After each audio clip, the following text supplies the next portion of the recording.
Hello folks, welcome to this week's video. This is militano.com and I am your humble host, Tony.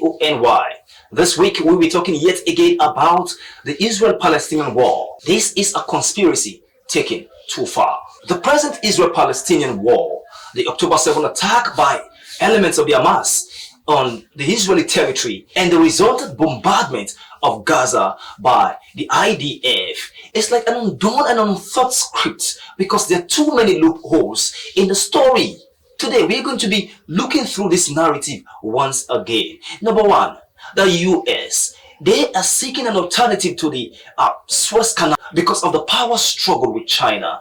The Ben Gurion Canal has been rumored to have been in plan for decades. You know, that can no longer wait. That is on the one side. Now, the Israelis themselves are looking for an alternative to the Suez Canal, you know, for economic reasons, and then for a bragging right and an immense influence in global trade and maritime routes. That also is on another side.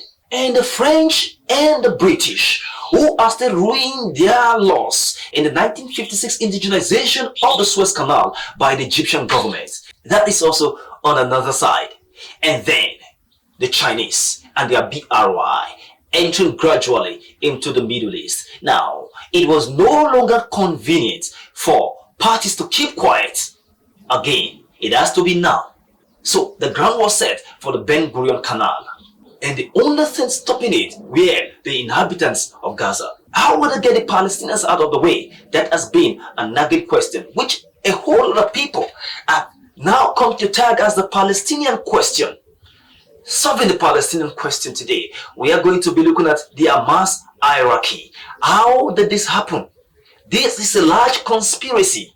We are told that the attack of Hamas on Israel has been on the books for 2 years at the backyard of the IDF and the Shin Bets, and they did not unless they actually planned and abated it.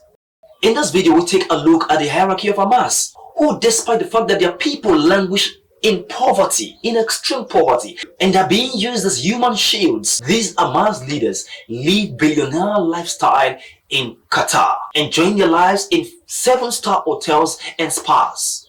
The 3 leaders of Hamas are worth a staggering $11 billion from a country that has been tagged the biggest prison on earth. And then they are enjoying a billionaire lifestyle in Qatar. Number 1 on this list is this man.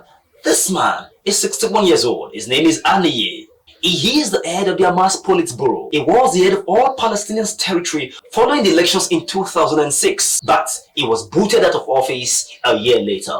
He continued to rule the Gaza Strip until 2017 before ending up in Qatar. Haniyeh, a father of 13 children, presides over the world's richest terrorist organization, which is Hamas. Hamas happens to be one of the world's richest terrorist organizations. He himself is reported to be worth a staggering $4 billion.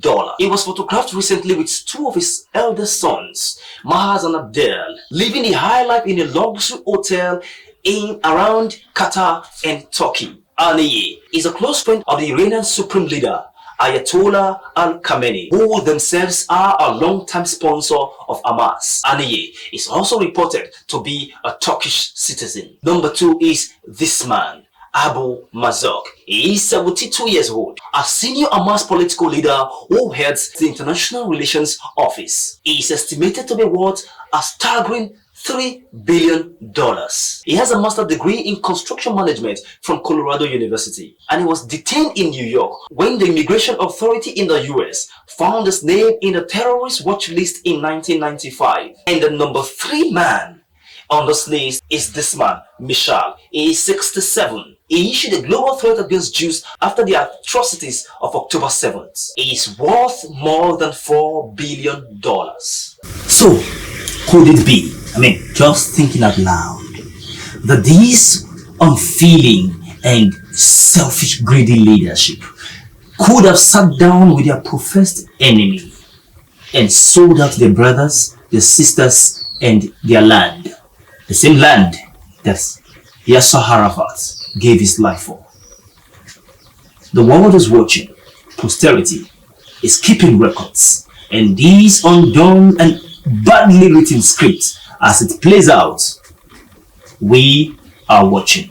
Where will this end? Will this be the end of the Gaza Strip as we know it? This is militarily.com and I am your humble host, Tony. If you have not subscribed to this channel, please do. And until I come your way again next week, you know what we always say here, that peace is priceless and war senseless. From me to you is